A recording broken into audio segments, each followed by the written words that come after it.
بسم اللہ الرحمن الرحیم الحمد للہ الذی لا یبلغ مدحتہ القائلون ولا یحصی نعماءہ العادون ولا یعدی حقہ المجتہدون الذی لیس لصفتہ حد محدود ولا نعت موجود ولا وقت معدود ولا اجل ممدود فطر الخلائق بقدرته ونشر الرياح برحمته الصلاة والسلام على الرسول المسدد المصطفى العمجد المحمود الأحمد سيدنا ومولانا ومولى الكونين جد الحسن والحسين عاني أبا القاسم محمد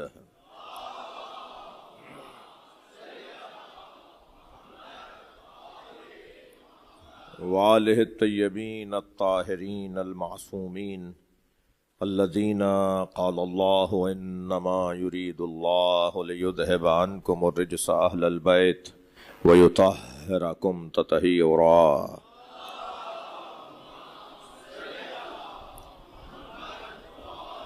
ولعنۃ اللہ علی اعدائہم اجمعین من یوم عداوتہم الی قیام یوم الدین اما بعد قال الحکیم فی قرآن الکریم بسم اللہ الرحمن الرحیم وَلَقَدْ كَتَبْنَا فِي الزُّبُورِ مِن بَعْدِ الذِّكْرِ أَنَّ الْأَرْضَ يَرِثُهَا عِبَادِيَ الصَّالِحُونَ صلوات۔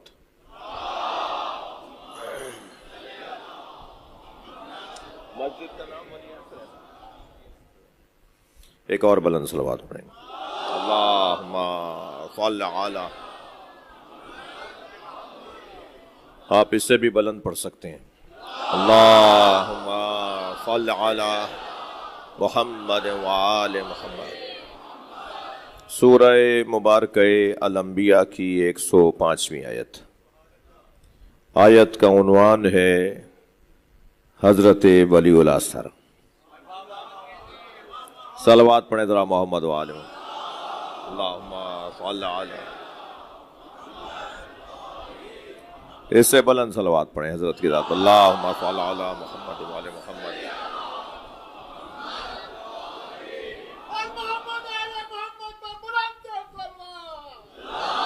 اللہم صل علی محمد۔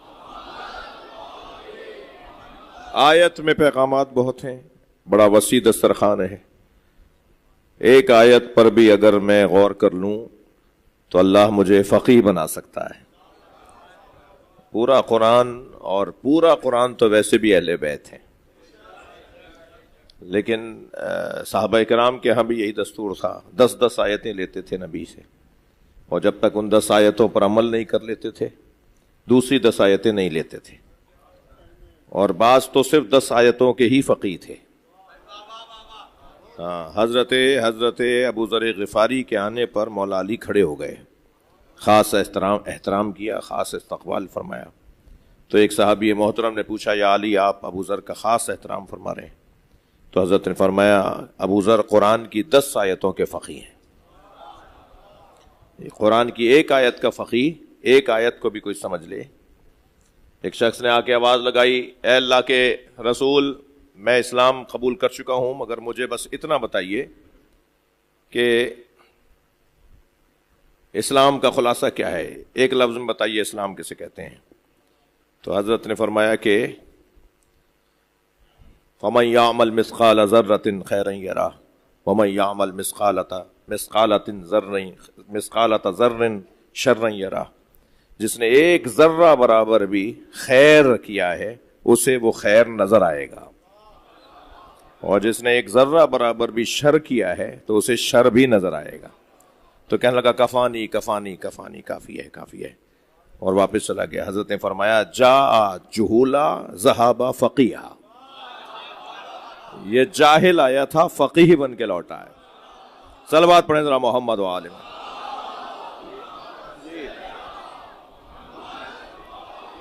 تو اب اگر اسی آیت کو میں لے لوں کہ ہم اگر اس آیت پر ہی عمل کر لیں، ایک آیت کا بھی ایک حصہ ہے، اگر ہم اس کے اوپر بھی عمل کر لیں تو گویا سارا اسلام ہم نے لے لیا۔ یہ سارا اسلام تو ہے. میں ان بچوں جوانوں سے کہوں گا جو مجلس میں اکثریت میں تشریف فرما ہے, اپنے آفسوں میں, اداروں میں, اپنے گھروں میں, اپنے ڈرائنگ روموں میں کچھ آیات ہیں اور کچھ احادیث ہیں جو تمہیں اچھا لگے, جو تم سمجھو کہ یہ ایک یہاں لگ جائے ایک وہاں لگ جائے, انہیں فریم کروا کے لگواؤ. آتے جاتے ان پہ نگاہ پڑے اور پھر ہمارا مزاج بدلے. سارا مسئلہ ہی ذوقیات کا ہے. جہاں جہاں مسئلے بگڑے ہوئے ہیں وہ بھی ذوقی مسئلے ہیں, اور جہاں جہاں مسئلے سلجھے ہوئے ہیں وہاں بھی ذوقیات کا مسئلہ ہے. اصل تو ذوق بدلنا ہے. میں ذرا آپ کی زبان میں کہہ دوں, اصل تو ذائقہ بدلنا ہے. یہ جو کھانوں کے ذائقے ہوتے ہیں نا, ایسے ہی روح کے بھی ذائقے ہیں. ہماری زبان کے کچھ چٹخانے ہیں, ایسے ہی ہماری روح کو بھی کچھ چیزیں اچھی لگتی ہیں. عطا بعض لوگوں کی روحوں کو بھی کچھ چیزیں بری لگتی ہیں. تو میں روح کے بارے میں عرض نہیں کرنا چاہ رہا, زیادہ نہیں جانا چاہ رہا. انسان کی اصل موت بھی روح کی موت ہے. بعض لوگوں کے بدن چلتے پھرتے نظر آتے ہیں, مگر مولا علی فرما رہے ہیں وہ مردے ہیں.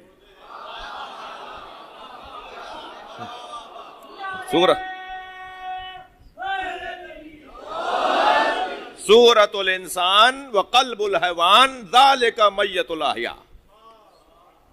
علماء کرام سے دعا چاہیے مجھے. ان کا مقام ہے, ان کا احترام ہے, ان کی کوششیں ہیں, ان کی ریاضتیں ہیں, ان کی تبلیغ ہے, ان کے وعظ و نصیحتیں, موعظے ہم سب کے لیے ضروری ہیں.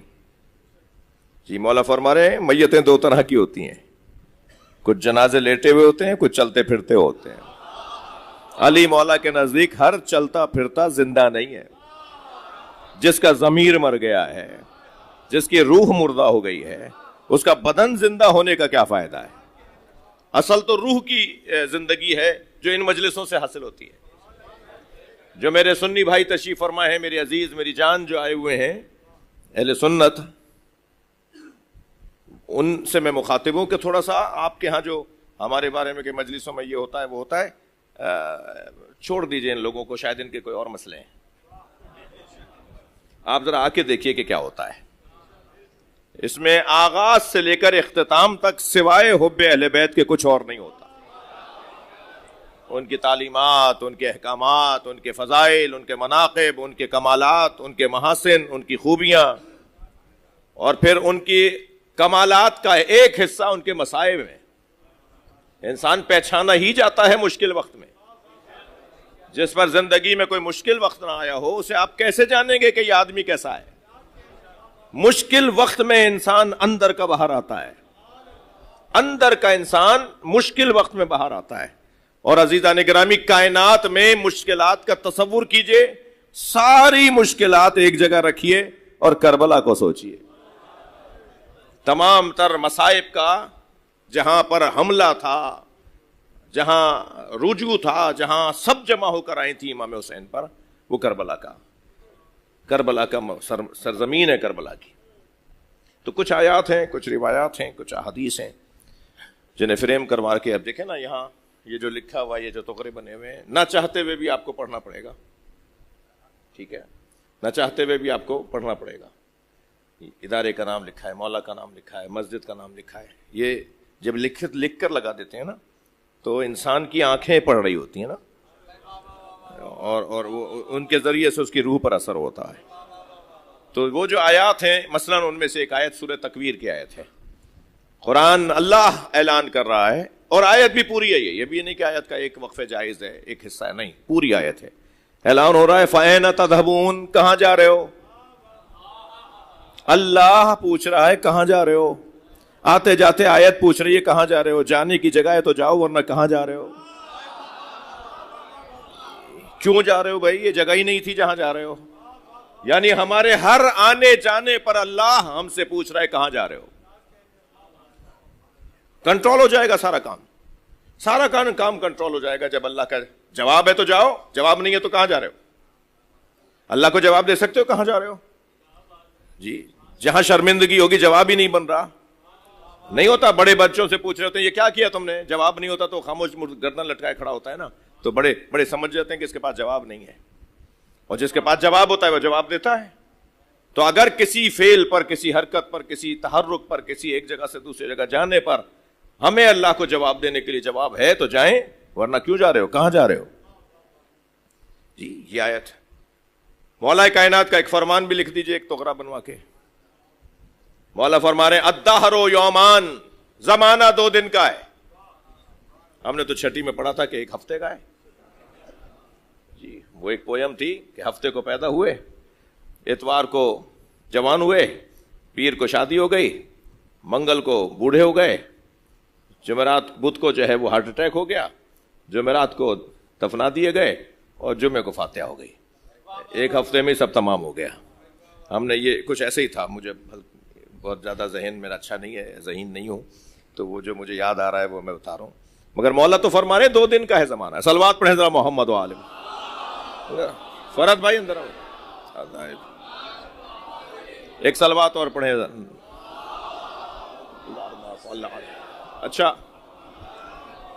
اچھا اگر مجبوری سمجھتے ہوئے میں کچھ دوستوں سے کہوں کہ تخت پہ بیٹھ جائیں تو آپ کو برا تو نہیں لگے گا؟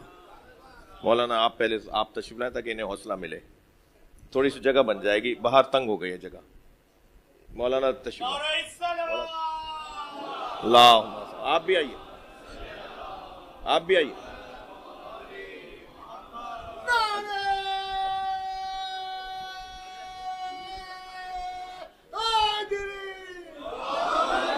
آ جائیے 2 4 5 10 لوگ.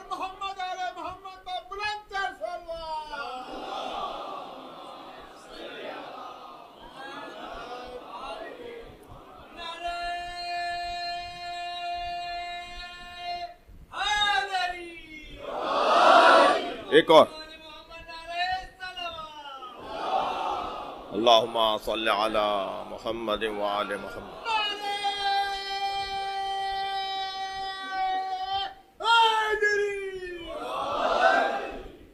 اتنا زور سے تو نعرہ لگایا، آپ نے جواب نہیں دیا، پھر دوبارہ لگائیے.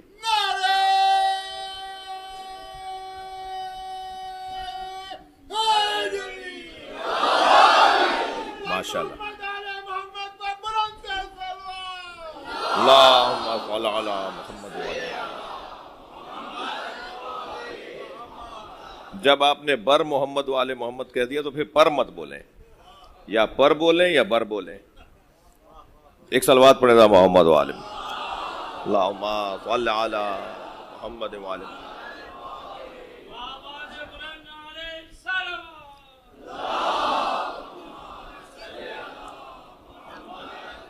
تھک تو نہیں رہے؟ مجھ سے اکتا تو نہیں رہے آپ؟ تھوڑی سی بات آگے بڑھے. مولا علی فرما رہے ہیں الدہر یومان، زمانہ 2 دن کا ہے. زمانہ 2 دن کا، یوم علیک و یوم لک. ایک دن تیرے خلاف رہے گا، ایک دن تیرے حق میں رہے گا. علی مولا نے 1400 سال پہلے بتا دیا ہے، تو پریشانیوں میں پریشان کیوں ہوتے ہو؟ مولا نے پہلے نہیں بتایا تھا کہ ایک دن تمہارے خلاف رہے گا؟ جب مولا نے کہہ دیا تھا کہ ایک دن تمہارے خلاف رہے گا، تو اس خلاف آنے والے دن کی تیاری کیوں نہیں کی؟ بھائی تھوڑا بول دو، بات کرو. جب مولا نے پہلے ہی فرما دیا تھا ایک دن تمہارے حق میں رہے گا، تو وہ جو حق میں آیا تھا دن، اس دن تم نے اس دن کی تیاری کیوں نہیں کی جس دن پریشانی آنی تھی؟ یہ کتنا سا فرمان، مختصر سا جملہ، مولا کا فرمان پوری زندگی ہماری بدل دیتا ہے. جی محمود و ایاز کا تو نام سنا ہے آپ نے؟ محمود غزنوی اور اس کا غلام ایاز ایک ہی صف میں کھڑے ہو گئے. محمود و ایاز، محمود غزنوی بادشاہ، اس کا غلام ایاز، ایک ہی صف میں کھڑے ہو گئے. محمود ایاز، نہ کوئی بندہ رہا نہ کوئی بندہ نواز. تو بندہ وہ تھا یعنی غلام، بندہ نواز یعنی محمود غزنوی. یہی مطلب ہے. اسے آہستہ آہستہ وہ وزیروں کے ساتھ اسے بٹھایا جانے لگا. یعنی محمود غزنوی نے اپنے اس غلام ایاز کو کرسی دے دی دربار میں، جو وزیروں کے لیے کرسی لگتی تھی. تو اعتراض ہو گیا کہ صاحب یہ تو غلام کل تک غلام تھا، آج آپ نے اس کو وزیروں کے ساتھ بٹھا دیا. اس نے کہا ذہین ہے، سمجھدار ہے، اچھا مشیر ہے، اس کی مجھے ضرورت ہے. انہوں نے کہا بھائی کیا اس میں کمال ہے، اس میں کون سی ایسی خوبی ہے کہ جو آپ کہہ رہے ہیں کہ اچھا مشیر ہے، کیا ہے اس کے اندر؟ تو پھر محمود غزنوی نے ثابت کرنے کے لیے کچھ ایسے منظر اور کچھ ایسے واقعات اور کچھ ایسے ماحول بنایا کہ جس سے یہ ثابت ہو کہ یہ کتنا ذہین ہے. مثلا اس نے کہا کہ ایک جملہ ایسا بتاؤ جو انتہائی خوشی میں بھی کام آئے اور انتہائی غم میں بھی کام آئے. جملہ ایک ہی ہو, خوش ہونے والوں کو بھی کام آئے, رونے پیٹنے والوں کو بھی کام آئے. جی جو خوش لوگ ہیں, جو خوشحال ہیں, جو خوشیاں جنہیں مل رہی ہیں, ان کے لیے بھی وہی جملہ کارآمد ہو, اور جو رو پیٹ رہے ہیں ان کے لیے بھی وہی جملہ کارآمد ہو. ایک جملہ بتاؤ. اب جملے تو بہت بتائے گئے مگر کوئی اس قابل نہیں تھا, اس معیار کا نہیں تھا, اور اس شرط پر پورا نہیں اتر رہا تھا کہ وہ دونوں لوگوں کے لیے کام آئے. تو ایاز نے کہا حضور میرے پاس ایک جملہ ہے. انہوں نے کہا جی کہہ دو. کہنے لگا حضور یہ وقت بھی گزر جائے گا. صلوات پڑھیں محمد و آل محمد.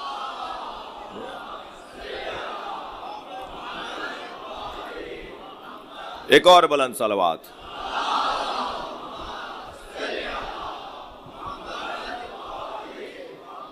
تمہارا کام ہو گیا ہو تو بس کرو, کیونکہ مجھے ڈر لگ رہا ہے.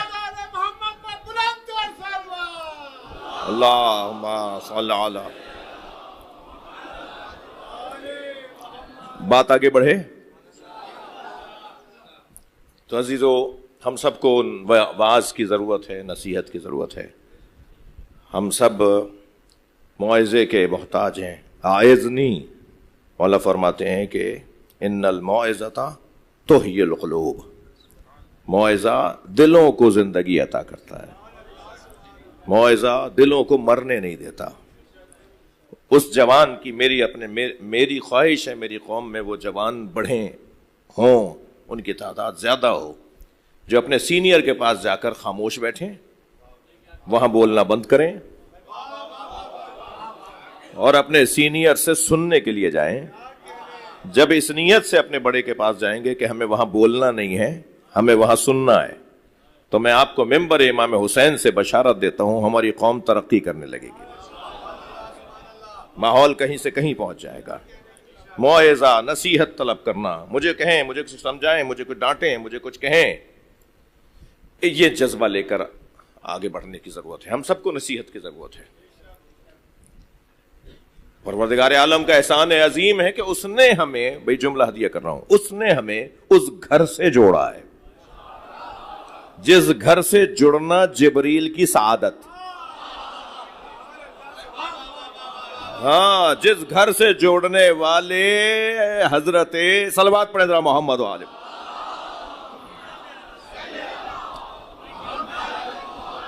سلمان فارسی یہ کہتے نظر آئے کہ میں سیدہ کے غلاموں میں ایک غلام.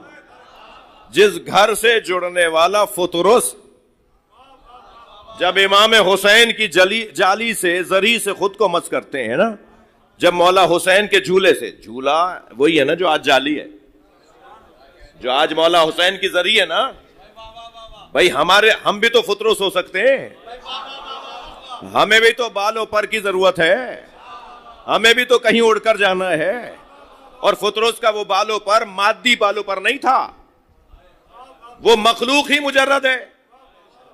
جب فرشتہ ہی مجرد ہے تو بالوں پر, یہ پرندوں والے بالوں پر تو نہیں ہے. یہ پر جو پرندے مارتے ہیں پھر اڑتے ہیں, یہ بالوں پر تو نہیں ہے ان کے. فطرس کا وہ بالوں پر کون سا تھا جو جل گیا تھا, اور جو امام حسین کے جھولے سے مس ہونے سے شفا یاب ہوا, اور ایک لمحے میں بالوں پر بحال ہوئے اور اڑتا ہوا گیا. جو کاندھوں پر آیا تھا, بھائی جو کاندھوں پر آیا تھا وہ اپنے پروں پر اڑ کر گیا ہے. ہاں, یہ گھرانہ وہ گھرانہ ہے. وہ ایک مرتبہ مس ہوا ہے وہ بالوں پر. علامہ مجلسی لکھتے ہیں کہ بال علم تھا اور پر عمل. بال علم اور پر عمل. علم بڑھنے کی صلاحیت ان کی رک گئی تھی, عمل کی صلاحیت رک گئی تھی. تمہیں عمل کی ضرورت نہیں ہے, یعنی تمہارا عمل قبول نہیں ہوگا, بس جتنا تھا روک دو. عمل کے موقع نہیں مل رہا, عمل کرنے کا موقع نہیں مل رہا, کچھ کرنے کا موقع نہیں مل رہا. یہ بال اور یہ پر تھے, اور جب وہ جھولے سے مسوئے, جھولے سے, حسین سے نہیں. نسبتوں کو نہ ماننے والوں, تمہیں کیا پتا کہ حضرت یوسف کی قمیص کا اثر کیا ہے. صلوات پڑھیں محمد و آل محمد.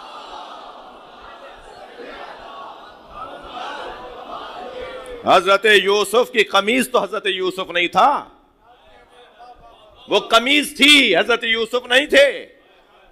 ان کے بدن سے اگر کپڑا مس ہو جائے تو وہ شفا دیتا ہے، اور شفا بھی کسے دیتا ہے؟ نبی کو دیتا ہے. حضرت یعقوب کی آنکھیں پلٹ آئیں، اللہ کے نبی کا نور پلٹ آیا ایک نبی کے کرتے کو مس کرنے سے. تمہیں علم سمجھ میں نہیں آتا؟ تمہیں تابوت سمجھ میں نہیں آتا؟ تمہیں خاک شفا سمجھ میں نہیں آتی؟ سبیلوں کی مخالفت کرنے والے مکے سے زمزم لا کے بانٹتے ہو. صلوات پڑھیں محمد و آل محمد.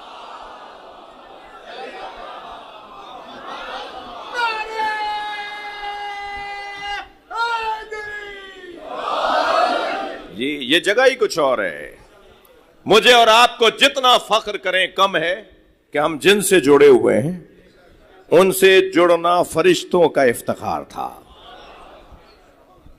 فرشتوں کا افتخار تھا. میں نے کل کی مجلس میں کہہ دیا تھا، میرے بچے نے ابھی مجھے رستے میں یاد دلایا کہ آپ نے کل وعدہ کیا تھا، تو اس وعدے کو نبھاتا ہوں کہ یہاں مجھے کیا پڑھنا ہے. اسی کے مد نظر، اسی سوچ کو ذہن میں رکھتے ہوئے میں نے آیت کی تلاوت کی ہے. ارشاد ہو رہا ہے وَلَقَدْ كَتَبْنَا فِي الزُّبُورِ مِن بَعْدِ الذِّكْرِ، بتحقیق ہم نے زبور میں ذکر کے علاوہ، بعد سے مراد علاوہ، ہم نے زبور میں، اور ذکر سے مراد تورات، ہم نے زبور میں اور تورات میں لکھ دیا ہے. اور اب یہ قرآن کی آیت ہے یا نہیں؟ سورہ انبیاء تو گیا قرآن میں بھی لکھ دیا.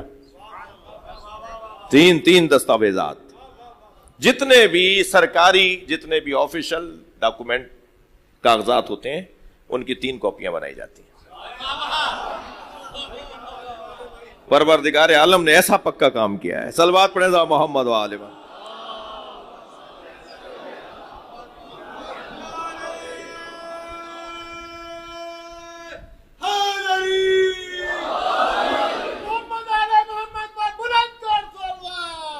شکریہ. اللہم صل علی محمد و آل محمد. جی 3 جگہ لکھ دیا، زبور میں، تورات میں، اور اب یہ قرآن سورہ انبیاء، 3 جگہ پر اللہ نے لکھ دیا ہے. اتنا پکا کام کیا ہے. کوئی تورات کو اور زبور کو اگر تم نے تحریف کا شکار کر بھی دیا تو قرآن کی حفاظت کی ذمہ داری ہماری ہے.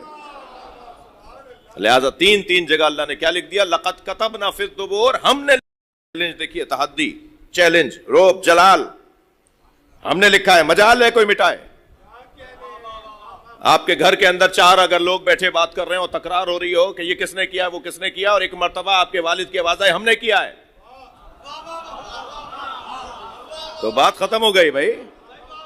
گھر کا بڑا کہہ رہا ہے ہم نے کیا ہے، کائنات کا بڑا کہہ رہا ہے ہم نے کیا ہے، ممکنات کا بڑا کہہ رہا ہے ہم نے کیا ہے، ممکنات پر واجب الوجود کہہ رہا ہے کہ ہم نے کیا ہے. وَلَقَدْ كَتَبْنَا فِي الزُّبُورِ، کیا کہا، کیا لکھ دیا؟ من بعد الذکر، کیا لکھ دیا؟ ان الارض یرثها عبادی الصالحون. میں ایک ہوائی سفر میں تھا، فضائی سفر میں، تو میرے برابر میں ایک صاحب تشریف فرما تھے. وہ کہنے لگے آپ شیعہ مولوی؟ اچھا اسی ہولیے میں رہتا ہوں، آپ کو پتا ہے جی، آپ کا نوکر ہوں، نوکری کے لیے، مذہب کی نوکری کے لیے، اپنے مکتب، اپنے نظریے کی نوکری کے لیے اسی ہولیے میں رہتا ہوں، اور ہر سفر میں کوئی نہ کوئی برابر میں آگے پیچھے آتے جاتے. اور اب تو میرے سنی بھائی بھی جو ہیں، سابقہ سنی بھی اور موجودہ سنی بھی، وہ آواز لگا کے کہتے ہیں انا سنی. تو میں کہتا ہوں بھائی سارے شیعہ ہٹو، اس سنی کو آنے دو.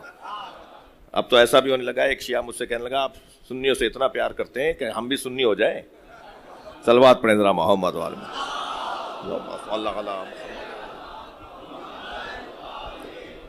تو ایک صاحب بیٹھے تھے، کہنے لگے کہ آپ شیعہ مولوی ہیں، آپ سے ایک بات کروں. میں نے کہا جی کیجئے، میں تو یہ پہن کے اس لیے پھر رہا ہوں کہ آپ سوال کر لیں. تو کہنے لگے آپ کے یہاں شرک بہت ہوتا ہے. میں نے کہا جی مثلاً. اچھا کچھ باتیں ان کی ٹھیک ہیں، مگر جو مثال انہوں نے دی تھی میں اس پہ بات کر رہا ہوں. کہنے لگے کہ جی آپ کے یہاں تغرے لگائے جاتے ہیں، فریم بنائے جاتے ہیں، گاڑیوں پہ لکھا جاتا ہے، ڈرائنگ روموں میں، آفسوں میں آپ شیعہ افسران کے یہاں لکھا ہوا ہوتا ہے علی وارث، علی وارث. میں نے کہا اس میں کیا پرابلم ہے، کیا مسئلہ ہے؟ یہ شرک کیسے ہے؟ کہنے لگا لو قرآن کہہ رہا ہے وَلِلَّهِ مِيرَاثُ السَّمَاوَاتِ وَالْأَرْضِ، اللہ ہی کے لیے آسمانوں اور زمین کی وراثت ہے۔ تو میں نے کہا آپ نے قرآن پڑھا ہے؟ کہنے لگا میں حافظ قرآن ہوں۔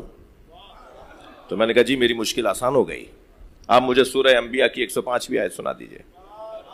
آپ یقین جانیں انہوں نے یہ آیت جو میں پڑھ رہا ہوں یہ سنا دی، اور جب انہوں نے آیت سنائی تو میں نے کہا ذرا آپ مجھے سمجھا دیجئے کہ میں صحیح ہوں یا آپ صحیح ہیں۔ اور آیت کہہ رہی ہے کہ لَقَدْ كَتَبْنَا فِي الزُّبُورِ مِن بَعْدِ الذِّكْرِ أَنَّ الْأَرْضَ يَرِثُهَا عِبَادِيَ الصَّالِحُونَ، ہم نے یہ لکھ دیا ہے تین جگہوں پر کہ اس پوری زمین کی وراثت ہمارے نیک اور صالح بندوں کے پاس ہے۔ میں نے کہا اس پوری زمین کی وراثت ہمارے نیک اور صالح بندوں کے پاس ہے۔ اب اہل علم کو دیکھ کر میں بھی ذرا رنگ پکڑ رہا ہوں، یہاں مضارع کا صیغہ ہے، اور مضارع کے صیغے میں یہ حق ہے کہ میں ترجمہ کروں اس پوری زمین کی وراثت ہمارے نیک اور صالح بندوں کے پاس ہے اور رہے گی، حال اور مستقبل۔ آج ان کے لیے آج ہے، چاہنے والے جانتے ہیں، اور کل ہوگی ان کے لیے جو آج نہیں مانتے۔ صلوات پڑھیں محمد و آل محمد۔ اس پوری زمین کی وراثت ہمارے نیک اور صالح بندوں کے پاس ہے اور رہے گی۔ ہے، ان چاہنے والوں کو یقین ہے، یہ مانتے ہیں نا، یہ علی کو وارث مانتے ہیں نا، اور جو نہیں مانتے ان کے لیے ہوگی، آگے جا کے ہوگی۔ تو میں نے کہا یہ آیت آپ نے سنا دی، ہمارے نیک اور صالح بندوں کے پاس زمین کی وراثت، لفظ وراثت ہے یرثھا، وَلِلَّهِ مِيرَاثُ السَّمَاوَاتِ وَالْأَرْضِ، وراثت ہے۔ میں نے کہا آپ ایک علی وارث کو نہیں مانتے، ہم 14 کو وارث مانتے ہیں۔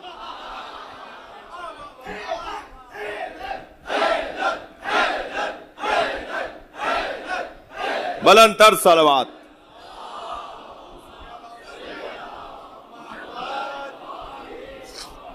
توجہ کر لی آپ نے؟ تھوڑی سی بات آگے بڑھے جی۔ دیکھو بچوں، جوانوں، آپ سے میں کہہ رہا ہوں اور اپنے شیعہ بچوں سے کہہ رہا ہوں، سنی بھائی بھی سن رہے ہیں کہ علم اللہ کا ہے، رزق اللہ کا ہے، قدرت اللہ کی ہے، حیات اللہ کی ہے جی۔ ایسے ہی وراثت، وارث، مالک اللہ ہے۔ یہ ساری چیزیں اس کی ہیں، جب اس کی ہیں تو پھر اس کی ہیں، وہ جسے چاہے دے۔ یہ عقیدہ ذہن میں رہے کہ یہ سارے کمالات اس کے ذاتی ہیں، اور جس کے پاس یہ کمال ہے وہ اللہ کا دیا ہوا ہے، تو پھر کیا پریشانی ہے؟ صلوات پڑھیں محمد و آل محمد۔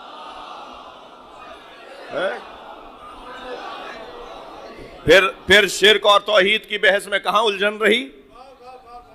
یہ وراثت اللہ کی ہے مگر اس نے وارث بنایا۔ وہ کہہ رہا ہے نا یرثھا عبادی الصالحون، ہمارے نیک اور صالح بندوں کے پاس زمین کی وراثت ہے جی۔ مولا علی علیہ السلام کو پسندیدہ ترین لقب، جو مولا علی کا پسندیدہ ترین لقب ہے وہ ہے ابو تراب۔ ابو تراب۔ بچوں، جوانوں، اہل علم سے دعا چاہتے ہوئے، ابو کا ہمیشہ مطلب کنیت کے معنی میں نہیں ہے، باپ، ابو الحسن، حسن کا باپ، ابو الحسنین جی، ابو القاسم، یہ ابو ہمیشہ باپ کا ترجمہ نہیں ہوگا، والد کا ترجمہ نہیں ہوگا۔ ابو کبھی کبھی والا کا ترجمہ بھی ہوگا، والا۔ ابو ہریرہ کیا ترجمہ کرو گے؟ بلی والا، ٹھیک ہے۔ ابو القربہ مولا عباس کا لقب، علمی بات کر رہا ہوں۔ ابو القربہ مولا عباس کا لقب، قربہ کہتے ہیں مشک کو، ابو القربہ مشک والا۔ اب وہاں ترجمہ تو نہیں ہوگا بابا کے اور والد کا ترجمہ تو نہیں ہوگا، تو ہمیشہ ابو جہاں لکھا ہوا دیکھیں وہاں مراد باپ یا والد کا ترجمہ نہیں ہے، وہ چیز دیکھ کر طے کیا جائے گا کہ یہ کنیت ہے یا یہ لقب ہے۔ بعض اوقات کنیت کے سانچے میں لقب ہوا کرتا ہے جی. مثلا ابو الفضل کنیت بھی ہے لقب بھی ہے. مولا عباس کی کنیت ابو الفضل یہ کنیت بھی ہے اور مولا عباس کا لقب بھی ہے. کنیت ہے اس لیے کہ فضل بیٹے کا نام ہے اور لقب اس لیے ہے کہ فضل کہتے ہیں علم کو, فاضل کہتے ہیں نا عالم دین کو. کہاں کے فاضل ہیں؟ فاضل قوم ہے, فاضل نجف ہے. فاضل کہتے ہیں عالم کو, فضل کہتے ہیں علم کو. توجہ, ابو الفضل کا مطلب یہ ہے کہ علم والا, جس کے پاس علم ہے, جس کے پاس معارف ہیں, جس کے پاس قرآن کا علم ہے, تفسیر کا علم ہے. بغیر علم کے ایسے کیسے خطبہ دے دیتے؟ اور جس کے علم کو حسین سن رہے ہوں اس کے علم کا مقام کیا ہوگا؟ مولا فرما رہے ہیں عباس جاؤ جا کے خطبہ دو, خود بیٹھ کے سن رہے ہیں. اور مولا عباس خطبہ ارشاد فرما رہے ہیں. اور پوچھ لیا تھا مولا کہاں جا کے خطبہ دوں؟ فرمایا کعبے کی چھت پہ جاؤ. اور کعبے کی چھت پہ کھڑے ہو کے حضرت عباس خطبہ دے رہے تھے. کعبے کی چھت پہ عباس ایسے لگ رہے تھے جیسے آپ کی چھتوں پہ علم نظر آتا ہے. مولا عباس کعبے کی چھت پہ کھڑے ہو کے خطبہ دے رہے. صلوات پڑھیں مولا کی ذات پر. وہاں حضرت نے جو خطبہ دیا ہے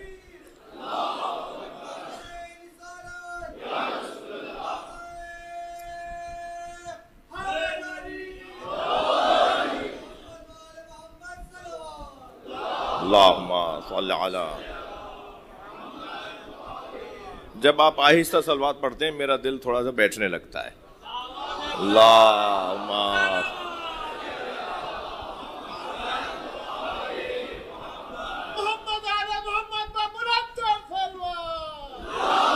اللہم صلی علی محمد وآل محمد. اس وقت مضمون میں نہیں ہے مگر دل کر رہا ہے ایک دو جملے حضرت کے سنا دوں. سب بسم اللہ نہیں کہہ رہے, کیا کروں؟ مولا عباس خانہ کعبہ کی چھت پہ کھڑے ہیں, خطبہ ارشاد فرما رہے ہیں. سامنے کرسی پر حسین مولا بیٹھے ہیں اور حضرت کعبے کی چھت پہ کھڑے ہو کے جو جملے ارشاد فرما رہے ہیں ان خطبے کے کلمات کو نہج البلاغہ کے اندر رکھ کر کسی اسلوب شناس سے پوچھئے جو اسلوب شناس ہو. جی, اسلوب شناسی ایک علم ہے, اسلوب شناسی ایک فن ہے, ایک ہنر ہے. شعر بولے گا کہ انیس کا ہے, یہ اسلوب شناس بتا سکتا ہے. مصرع بولے گا کہ یہ مرزا اسد اللہ غالب کا ہے. جی, یہ اسی طرح مولا علی کا کلام بولے گا کہ علی کا ہے. جی, قرآن کی آیت کو دیکھ کر اسلوب شناس, وہ چاہے مسلمان نہ ہو, وہ کہے گا یہ کلام بندوں کا نہیں ہے, یہ کوئی بندہ ایسا نہیں بول سکتا. مولا علی کا کلام دیکھ کر بتائے گا یہ کلام خالق کے کلام کے بعد ہے اور مخلوق کے کلام سے اونچا ہے.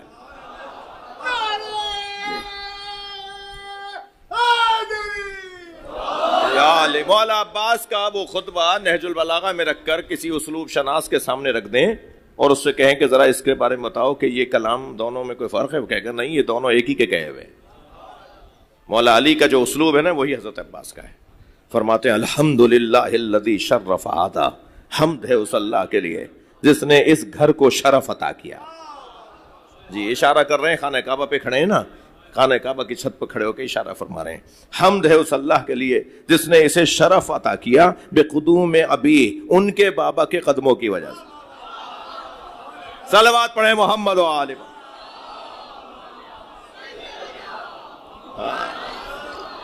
ادب قربان ہو جائے جس پر اسے عباس کہتے ہیں. نہیں فرما رہے میرے بابا کے قدموں کی وجہ سے, اس لیے کہ امام حسین بیٹھے ہوئے ہیں. فرما رہے ہیں بڑے بھائی بیٹھے ہیں, بھائی بیٹھے ہیں, مولا بیٹھے ہیں, ان کے بابا کی قدموں کی وجہ سے اللہ نے اسے شرف عطا کیا. کانا بالامس سے بہتا, جو کل تک اینٹوں اور پتھروں کا گھر تھا, سارا قبلتن, وہ علی کی وجہ سے قبلہ بنا. یہ مولا عباس کے جملے ہیں اور اس کے اندر کوئی تقریباً 32 جملے ہیں. میں گریز کر رہا ہوں, اپنے اصلی مضمون سے دور ہونے کا خوف ہے, مگر ایک جملہ اور ہدیہ کر دوں. فرماتے ہیں ایتھا الکفرۃ الفجرہ, اے کافرو اے فاجرو. مولا یہ تو احرام باندھے ہوئے ہیں, یہ تو حرم میں آئے ہوئے ہیں. مولا فرما رہے ایتھا الکفرۃ الفجرہ اتصدون طریق البیت الی الامام البررہ.